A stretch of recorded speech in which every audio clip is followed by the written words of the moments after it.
What up, YouTube? It's your boy Hex back at it again with another YouTube video. Today, I'll be reacting to Nick Crowley, The Darkest Moments in TV History 7. I've been watching Nick Crowley for 2 years, and uh this new one came out a week ago, and I've yet to watch it because I've been at work and I've been offline for a week, something like that. So, yeah, anyways, let's get into it. Be sure to like and subscribe and comment. Love you all. Mwah.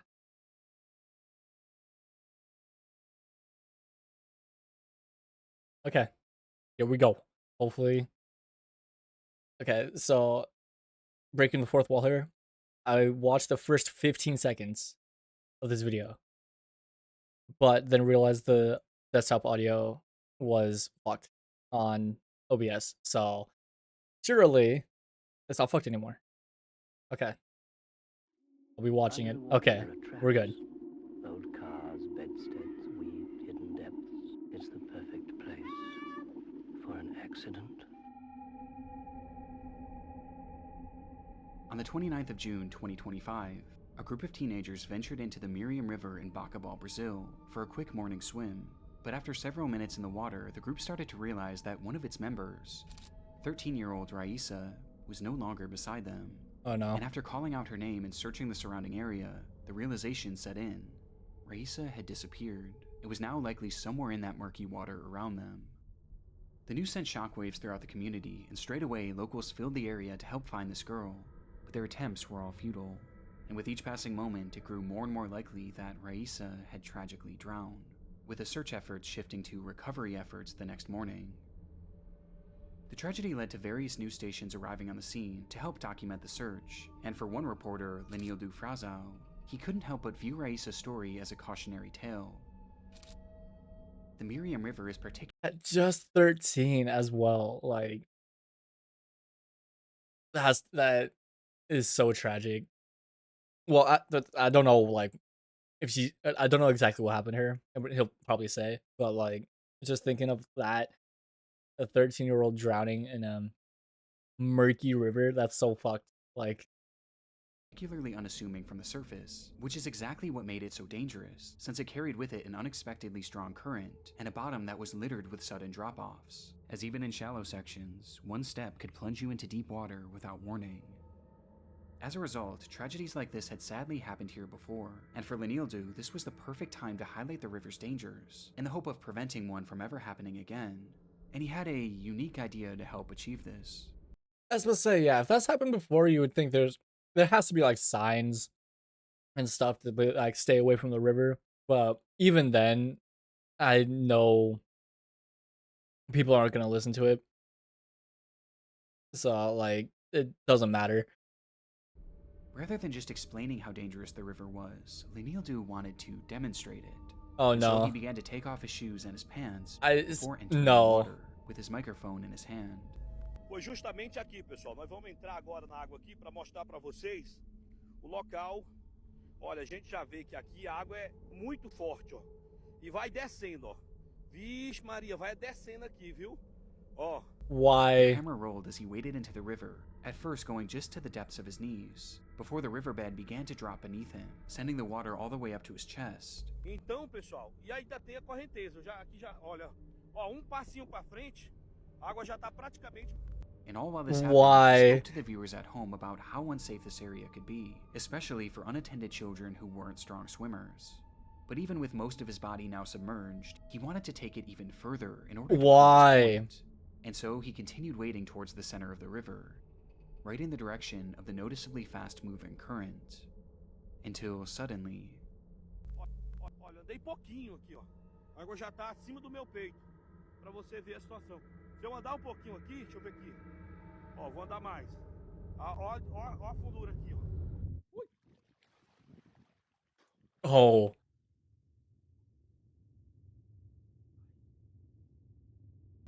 Lenildo physically recoiled and let out a loud yell. He stood there for a moment, anxiously glaring into the water, before telling his crew, "I think there's something down here underwater." Oh. Whatever he had touched in... No. No. Ain't no way. I swear to God, if it's the body of the girl, or just a body in general, oh my God. Those murky depths didn't seem natural, with Lenildu describing it as being soft. And quickly, he made his way back to the shore, where he further explained why he was so shaken by the ordeal, admitting that what he stepped on felt like an arm. Nope. Nah. This is the exact moment that many believe Raisa was found, as just moments later, several locals would retrace Oh Lenildu's steps and discover the 13-year-old's my body at the same God. exact location. Raisa had died from an accidental drowning, as she wasn't a strong swimmer, and had likely fallen into That's insane. Oh my God. the deep water where she was held down by the current, the exact conditions that Lenildu had been warning the viewers about, when he unknowingly stepped on her corpse, with the entire ordeal culminating into what can only be described as one of the darkest moments in television history. How far and what lengths have you gone to find these plants?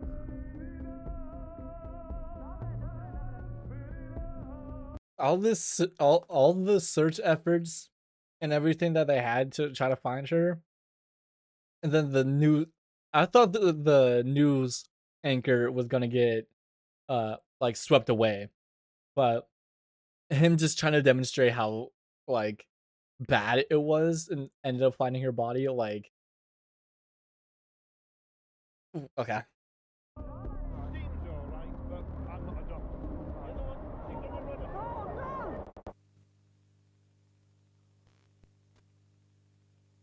Individually, they're just like you and me, but together they are a source of endless fascination. And we'll conduct a rigorous scientific experiment into twin telepathy. Take care out on the street. Use your head and then your feet.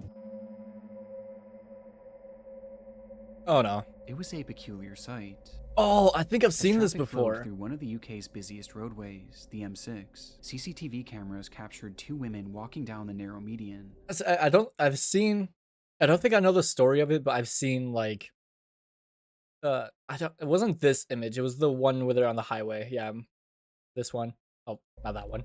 As traffic flowed through one of the UK's busiest roadways, the M6, where is it? CCTV cameras captured on two this women highway. walking down the narrow median, with a vehicle speeding past I've seen them a on picture either of that. side. I don't know like the story or anything, but These women were Sabina and Ursula Ericson, 40-year-old identical twin sisters who grew up in Sweden, with Ursula eventually moving to the US and Sabina to Ireland. Just one day before this footage was taken, on May 16, 2008, Ursula had made the long flight to visit Sabina at her home in Dublin. But things got off to a troubling start when Sabina got into a verbal altercation with her husband and the father of her two kids, prompting both sisters to leave the house in the middle of the night without telling anyone. The next morning, the sisters emerged in the city of Liverpool, where they visited a police station and reported that Sabina's kids were in danger and were unsafe in her husband's care. Law enforcement briefly looked into the matter, but ultimately they didn't seem all too concerned with the children's well-being, and rather they seemed more troubled by the women themselves. Their behavior was just somewhat off, so much so that shortly after leaving the station, they were kicked off a public bus for exhibiting erratic behavior, which some passengers found threatening. And after the altercation, this erratic behavior continued, as for unknown reasons, the pair began walking towards the M6, and then eventually right onto it, where we see them now. It defied any sort of logic, and put them in an extremely dangerous position, a position where one wrong move could lead to a horrific accident. And sure enough, that's exactly what would happen, though it was anything but accidental. Without warning, both women turned and then ran directly into the road, and for Sabina, directly into a car traveling in the fast lane. okay, there has to be like either mental issues or I don't even want to like guess. Probably gonna. I mean, he's gonna explain. Okay, never mind. Like, I don't know what I'm trying to guess. Police were inundated with urgent calls about the ordeal, leading to a group of officers being dispatched to the scene. And coincidentally, the same group just so happened to have a camera crew following them as part of the show Motorway Cops.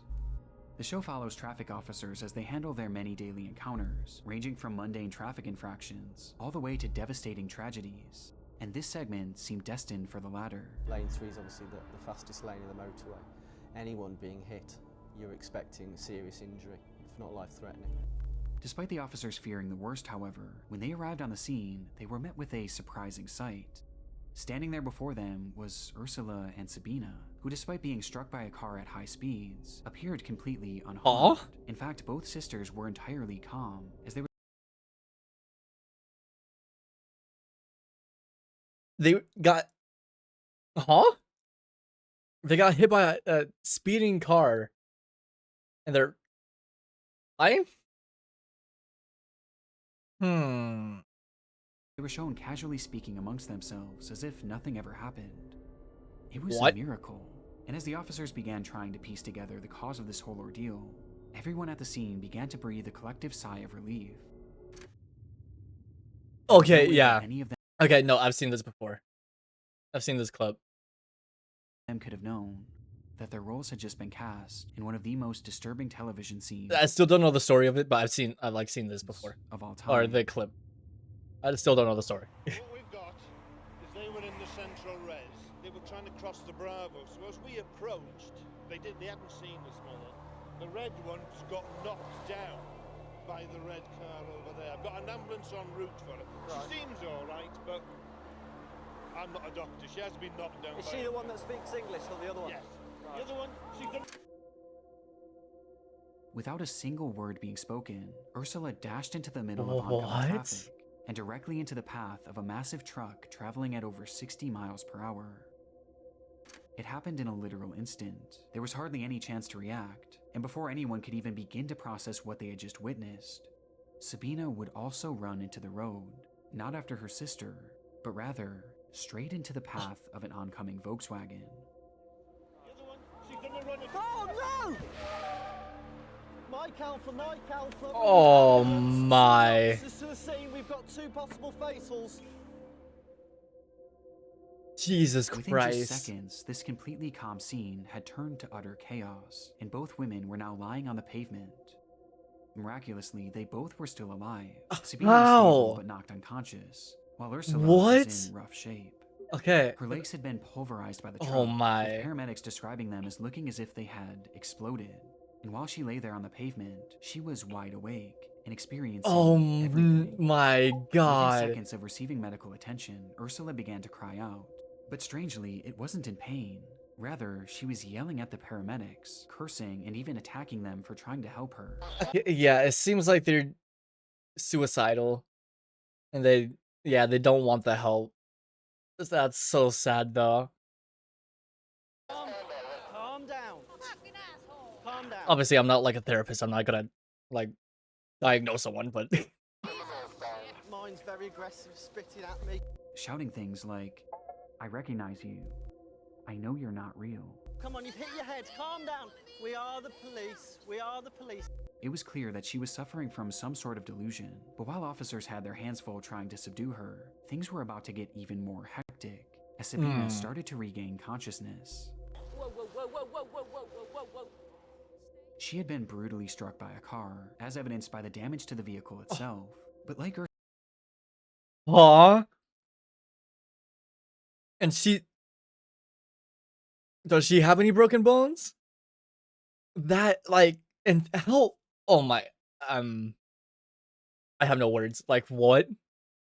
Ursula, she also appeared almost entirely unfazed as she stood up and began to scream to her sister, "They're going to steal your organs." One of the officers tried to hold her back, but Sabina resisted. Okay, now this has to be like some schizophrenia or something. Still not trying to diagnose, but it's just based on what I know of. It's like they're, yeah, how the fuck are they? Well, not the other one, because you know her yeah. But how the fuck is she standing? Like the damage on that, like the damage on the car. It's not. There's no way. Like if she has like no broken ribs or like internal bleeding or anything like that. Definitely has like head trauma. There's no way she doesn't. Like. Eventually shoving the woman to the ground before once again taking off into oncoming traffic. No! Stay! Stay there! Calm down, calm down, calm down! Thankfully, this time the cars managed to avoid her, but it would take 6 officers to finally restrain her, and even with that many people, it was still a struggle, as her strength was unlike anything that they had seen in a woman her size. Like what? With Sabina now subdued, the Are they chaos mutants? was finally over. In the Did they following just find the moments, X-Men? Ursula was airlifted to a local hospital where she underwent an extensive, yet successful emergency surgery, while Sabina was shockingly found to have no injuries, which allowed her to be discharged. Huh? How the fuck? They got hit by 2 cars. Well, she got hit by 2 cars. And no injury? Not like a concussion or anything? Like, bro, ain't no way. Charged into police custody after just 5 hours, where she was promptly arrested and sentenced to 1 day in prison for assaulting an officer, as well as trespassing on the motorway. And with both women now safe, one question burned at the forefront of everyone's minds. Why had the Ericson twins done this? Well, the immediate theory was that this was all the result of drug use. But surprisingly, when given toxicology tests, no drugs or alcohol would be found in either of their systems. They were entirely sober during this ordeal, which left only one plausible. I love how I didn't go to drugs because it's the UK. For some reason, if it was the US, I would have been like, oh yeah, they're definitely on drugs or something like that. But the UK just doesn't. It seems more tame with like the drug use and stuff. Obviously, there's still like drugs and stuff. Don't get me wrong, but like it seems like it's more tame over there. I don't know. I'm just yapping. Plausible theory that this was all the result of some sort of mental breakdown, with both women somehow experiencing its effects at the same time. Today, this case is used as one of the most glaring examples of a psychological disorder known as folie à deux, in which one person suffering from delusions transmits said delusions onto a different person, leading to both people experiencing the same misconstrued version of reality. Well, and plus they're also twins, and I know twins have like a different connection as opposed to like if you have a brother or sister. Twins are like obviously closer.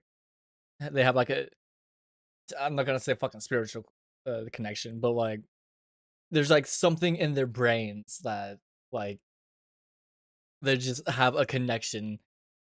I don't even know how to explain it, but hopefully you guys know what I'm talking about. And while this is only a theory, it's clear that regardless of the how or why, these women were extremely mentally unwell during this event. In fact, during the TV program, an officer even mentioned that this could be a 136. Yeah, she under arrest, ladies. Well, 136 if she is. Which is a code that allows law enforcement to hold people on account of their mental health to assure that they're safe to return to the public. But shockingly, not only did this never happen, but Sabina was released without ever being given a mental health assessment. In fact, Huh? She was never so much as looked over by a mental health professional, and was instead released the very next day after the incident. On top of this, when she was released, she was given no information about Ursula's whereabouts or her condition, or even resources to help find her way home, leaving Sabina still mentally unwell and now stranded in an unfamiliar city, not knowing what happened to her sister. And sadly, her delusions were far from over. They could have done more. Like, if this said it was a 136, which is obviously he just said their code, why wouldn't you just check that? Even if it like wasn't, if you still think it was a possibility, why not check it? Like, as she left the police station on the 19th of May, Sabina had nowhere to go, and so she began to wander, carrying her belongings in the same evidence bag that the police had given her earlier that day. Eventually, she would happen across 2 men walking their dogs, and as she stopped to pet them, Sabina asked the owners where the nearest hotel was. But seemingly recognizing that the woman wasn't well, one of the men, Glenn Hollenshed, offered to have her stay at his place, to which Sabina happily obliged. But once inside Hollenshed's home, Sabina began acting extremely paranoid, checking the windows constantly and believing that her cigarettes had been poisoned. Despite this, though, Hollenshed was patient, and he helped her make calls around the area to track down Ursula, Okay. while making sure that Sabina was eating and drinking. Okay. The following day, Hollenshed was preparing dinner for Sabina when he stepped out of the house to ask his neighbor for tea. But just minutes after returning home with the bags, he would once again step out of the house. Only this time, he was completely covered in blood as he stumbled and screamed, "She stabbed me." As he collapsed to the ground, the neighbor rushed He was just trying to be a good dude. over to try and help, but the damage was already done. Hollenshed would let out one final soft whisper, saying, "Look after my dog for me."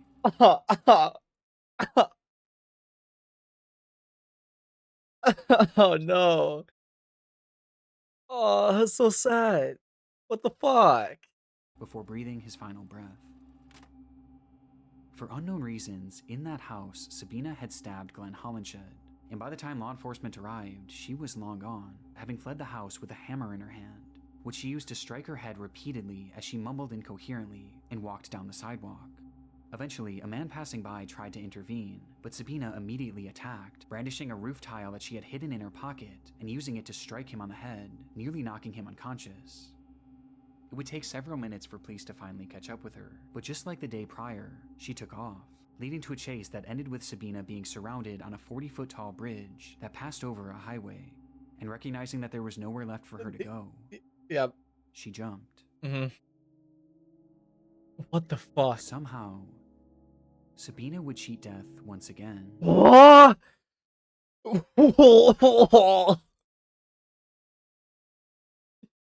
What the fuck?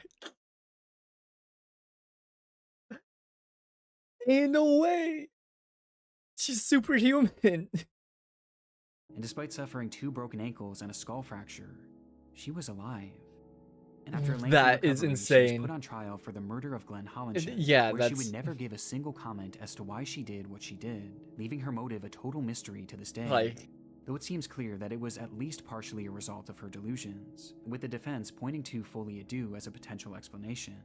And in the end, it was deemed that Sabina was not mentally fit to make decisions at the time of the slaying. And which the police fucking did their job in the first place. ultimately, she was given a prison sentence of just 5 years. 5 years? This okay, well, I'm not surprised. I live in the US, so is truly one I'm of the not most surprised. disturbing TV cases of all time. And for as shocking as it is on its own, what I find most chilling is the fact that these officers mentioned holding her for a psychiatric evaluation, which ultimately never happened. Is she under arrest, Logan? Well, 136 if she is. It was a massive oversight. In fact, it was so glaring that the police department allegedly contacted the show and asked them to remove this entire section. As if they had just followed through with that code 136, Sabina would have been held for longer than just literally, 1 night, yeah. which meant that she not only may have been given the help she needed, but she also never would have had the chance to meet Glenn Hollenshed that fateful day. Since her release from prison in 2011, Sabina promptly disappeared from the public eye, and neither she nor Ursula has ever been heard from again, meaning we have no idea whatever happened to the Ericson twins. They just simply That seem to is be making the insane. same decisions at the same times. They're thinking in the same way.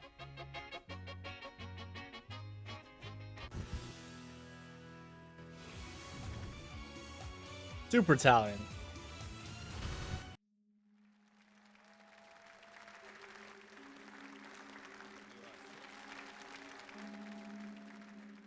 It's December 2021. A couple receives a warm welcome as they walk onto the stage, ready to compete in the Croatian television show Super Talent, the country's version of America's Got Talent. But it's clear this excitement from the crowd wasn't shared by the show's host, who turned to someone standing behind the camera and flashed the unmistakable look of concern. In the minutes prior, the audience at home was introduced to the pair, 34-year-old singer Roman Bernata and his wife, 44-year-old violinist Bianca Kolompar, along with their child, who would be watching on as the two shared their musical talents with the world. Okay. In their day-to-day lives, Roman was a professional goalkeeper for a local soccer team, while Bianca was a professional violinist with a doctorate in music. And while on paper this all seems fairly normal, it was immediately clear to those watching that this couple was anything but. The two frequently went on long-winded and bizarre rants, with Bianca opening up about her breast enlargement surgery. Ja sam imala kao cura velike grudi, imala Okay. velika mi je bila želja da to vratim, operirala sam. And the two discussing at length their belief in a living God who walked the earth. Ali ja osjetim, stvarno imam taj kontakt sa živim Bogom i mislim da je Bog svugdje oko nas, da je Bog osoba, Okay. energija, znači istovremeno, da. But it was their performance itself that proved to be the strangest part of their time on the show. Pozdrav svima. Dobro večer. Vi se mene ne sjećate, jel da? Ja? Ne. Prije puno godina. Aha, ja se nas sjećam kad sam Ugostiteljska snimala škola, spot. jel ide Hardo, ide? Je, ja se ispričavam, ali stvarno moram vas to pitat. Roman's introduction was fairly uncomfortable, as he made mention of a time that he had met one of the judges years before, who clearly had no recollection of the encounter, which seemed to frustrate him, as his demeanor quickly became hostile. Ko je vaš talent? S čim ste se došli Ja nemam nikakav talent. Pa šta ste onda došli? Radit. Ali potpuno nebitno, emisija se zove Super talent, Ja vas kolegica... dečki volim, nemojte mi zamjeriti. Alo, polako, mislim da ipak ćemo mi ovdje voditi. Leading to Roman receiving his first X before he even sang a single note. Ako je kolegica pitala koji je vaš talent, a naša emisija se zove Super talent, a vi tvrdite da nemate talent, onda vas ja pitam pošto ste došli. Radit.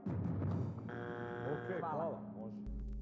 It was a rough Like, start for the what? couple, and by the time they did get to perform, things only got worse. Oh no. Oh no.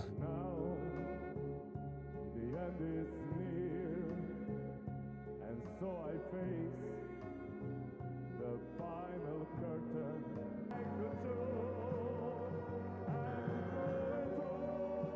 Šta da radimo?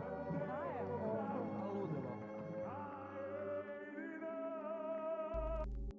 Admittedly, the couple didn't Nice. sound awful, but it was clear the judges were frustrated by Roman's demeanor, prompting all four of them to hit their X, signaling the end of the couple's performance. Or at least they thought. This is...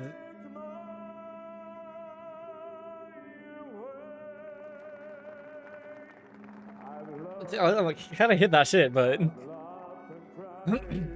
As the two just kept on performing, playing over the sounds of the judges shouting their name and the deafening silence from the crowd. With the two going until a producer finally had to step in from behind the camera and officially cut them off. But even then, the couple continued their antics, this time by protesting the judge's decision, with Bianca even threatening to go to the newspaper and expose their behavior to the press, all while Roman stood angrily to the side, glaring at the panel before him. And with that, Roman and Bianca's time on Super Talent was over, and they not only walked away without receiving the grand prize, but they also left with shattered reputations, as this segment became notorious among fans of Super Talent, with the couple being considered one of the most unusual acts to ever feature on the show. But despite its virality, this performance isn't what Roman is most widely remembered for today. Uh-oh. Oh. On February 6th, 2022, residents in Rijeka, What the Croatia fuck? were met with the sight of a fully nude man wandering the city streets. It was Roman Bernata, and while most I don't even stared wanna on in look. amusement, laughing to themselves and snapping photos, what they were witnessing was actually one of the most disturbing events the city had ever seen. After his disastrous performance just 1 year prior, Roman continued to pursue a career in singing, taking every opportunity he could to share his music with the world, often joining Bianca on her YouTube channel, and singing on the streets for tips, where he actually made a decent amount of money, though because of his notorious television I was gonna say, he to would be, often be that's like, harassed. yeah, to be fair, like, his singing wasn't bad, but just, like, his whole demeanor and attitude just fucking ruined it, so... And even have the money he earned stolen from him. One day, while performing outside of a local soup kitchen, he was introduced to a woman named Darnika Krevich, a 67-year-old who relied on the soup kitchen for consistent meals. And after hearing Roman sing, she became a legitimate fan of his music, leading to the two striking up a friendship. And despite Darnika not having much, she offered to take Roman to a local coffee shop on February 6th, 2022, where she treated him to a warm cup of tea on a cold winter day. And so the two sat inside a restaurant called the Cafe Pin, with everything seeming completely normal, until a server noticed that Roman started to look almost sickly, like he could barely keep himself upright, as his body was starting to slump over the table, his eyes barely open. The server rushed over to help, but Roman recoiled and shouted, Just try calling the police on me. And so, not wanting to escalate things, the server left, only returning later to drop off their check, which is when Roman's behavior took an even more drastic turn. He began feeling around his pants pocket for his wallet, before looking desperately around the table, but there was no sign of it. And so he grabbed Darnika's bag and rifled through it, before yelling, "You snake, you whore, where's my wallet?" Though when he still couldn't find it in Darnika's bag, his anger turned to violence as he stood up and rushed Darnika, grabbing her by the head and shaking her, screaming in her face, accusing her of being a thief. This time, multiple people inside the cafe rushed over to hold him back, but Roman was too strong, too angry, and with seemingly no effort at all, he pushed everyone away, completely unfazed by their attempts. In that moment, no one could have stopped Roman. Darnika was entirely helpless, and so the crowd inside the cafe watched as Roman grabbed her by the neck and dragged her behind the bar. What the then fuck? Proceeded to kick, then stomp, and then jump directly on her over and over again. What the each fuck? time landing on her head. It was a rage so demented that he actually began to smile, a wide manic grin. What as the he jumped fuck? and Okay. chanted, "Whore, witch, die." After what felt like an eternity, Roman stopped, before sprinting out of the restaurant, leaving Darnika entirely unrecognizable and dead on the floor. The same floor where, just feet away, Roman's wallet lay, having innocently fallen out of his pocket shortly before. Oh my god. Outside, Roman removed his blood-soaked clothes and walked completely naked into the city center, much to the amusement of the passerbys who had no idea what he had just done, until eventually he made his way into a nearby police station and blankly stated, "I am not well." You don't fucking say. This sentiment was true in so many regards. Roman hadn't been well for quite a long time. Since a young age, it's believed he had dealt with undiagnosed schizophrenia that had led to uncontrollable anger issues, before developing an alcohol and substance abuse problem that only exacerbated his symptoms. And by the time he was an adult, Roman became so delusional that he believed he was a disciple sent from God to touch the world with his music. Yep. Something that he eventually convinced Bianca of as well. Okay. So in their Super Talent episode, when Bianca mentioned their love for a living God that walked the earth, she was likely referencing Roman. Ali ja osjetim, stvarno imam taj kontakt sa živim Bogom I mislim da je Bog svugdje oko nas, da je Bog osoba, energija, znači sve. Istovremeno, da. Roman was severely unwell, and no one in his life was keeping him in check. In fact, those closest with him were only feeding his delusions, with all of his issues coming to a head on the day of the incident. And when he realized his wallet was gone, Roman rushed to assume that Darnika was the one who robbed him, perhaps as a result of having his money stolen frequently on the streets. But the sad reality was, in a sea of people trying to exploit and mock Roman, Darnika was one of the few who actually truly cared about him and legitimately believed in his talents. And yet, he killed her in one of the most evil ways imaginable. Yeah, like, that's so sad.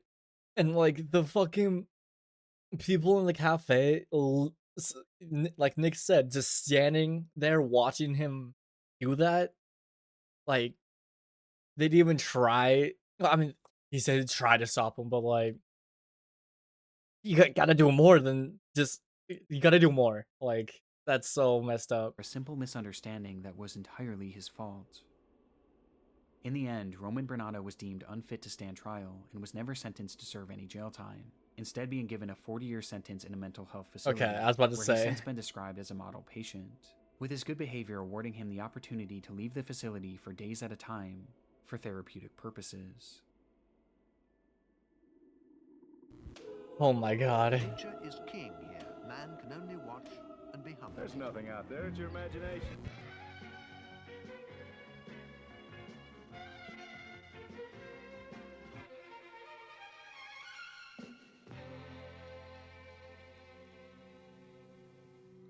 It was the start of yet another adventure for the crew of the television show Gardener's World. This British program has been on the air since the 1960s and provides viewers with tips on how to maintain their garden while showing off a variety of unique plant life, which often brought them to remote areas of the globe. This particular episode was filmed on February 5th, 2020 in the Drakensberg mountain range of Lesotho, Africa, with the host, Nick Bailey, making the long journey to track down one specific flower. One species which grows wild all over the country and has been a real favourite with British gardeners for generations is the gladiolus. This delicate flower would have been familiar with many of the show's viewers, as it was quite popular in the UK, But in this region, there existed a unique species that had only been seen a handful of times in the last century, since it only grew in one particular valley in this one particular mountain range. Its scientific name is the Gladiolus microcarpus, and there were two people who knew it better than anyone else. Rod and Rachel Saunders were well-renowned botanists who studied the world of South African flowers in depth, with their favorite being the gladioli, as they would spend days and even months on end roaming areas just like this to learn everything they could about them, making them the perfect duo to help with the show. Why gladioli? There's so many different plant species in South Africa you could have picked. I think their beauty.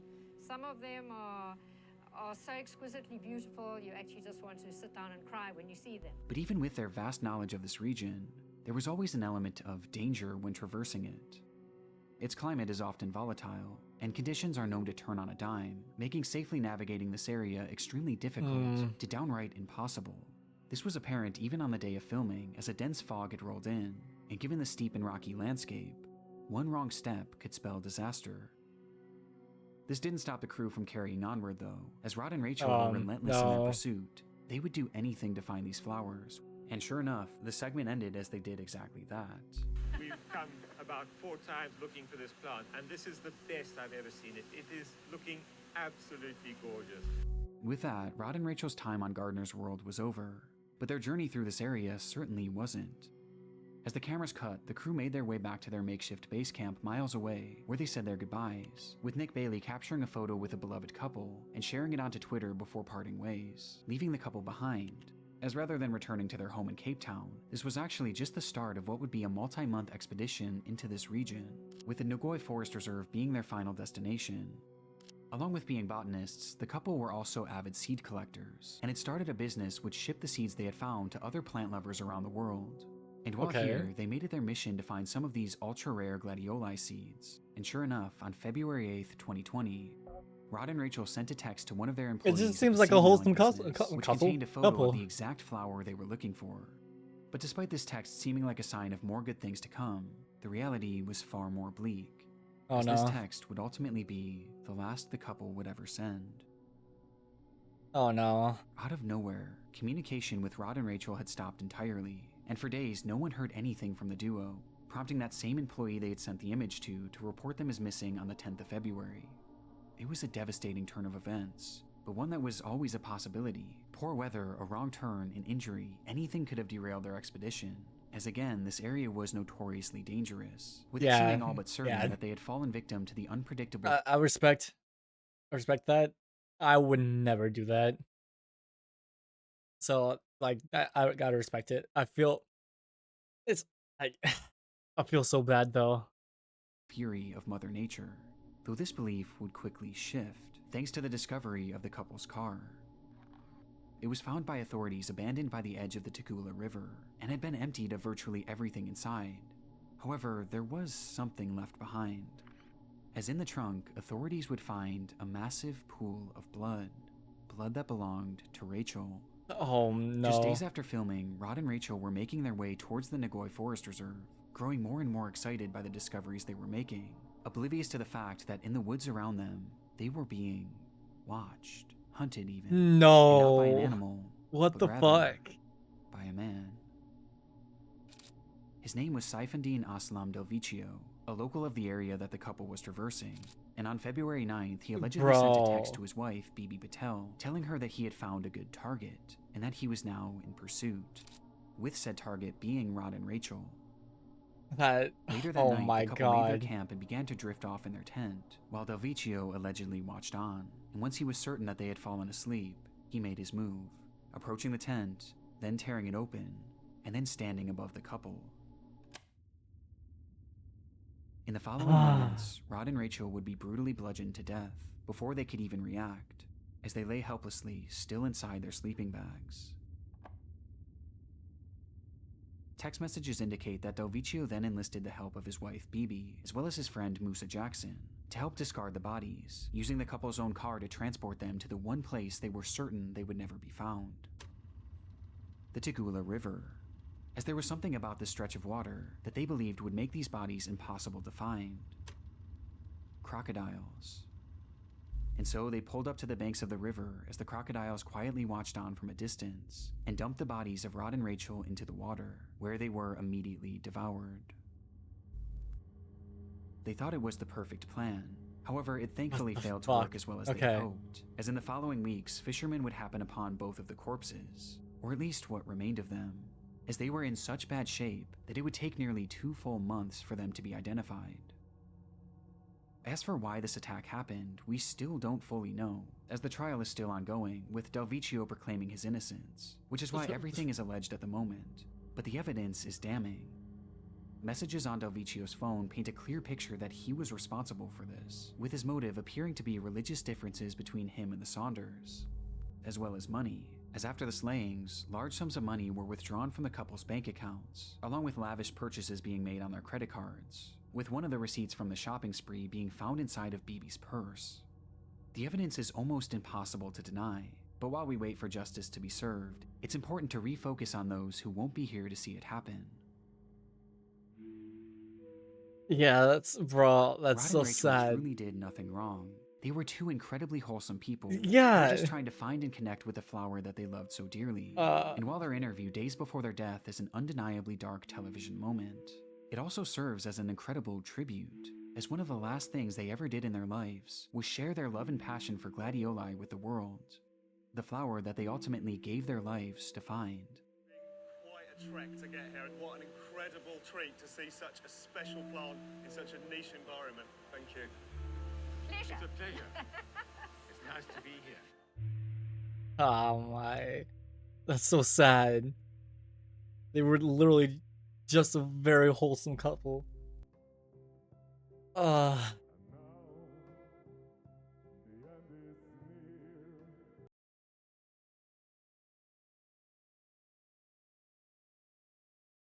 Well, now I have severe depression.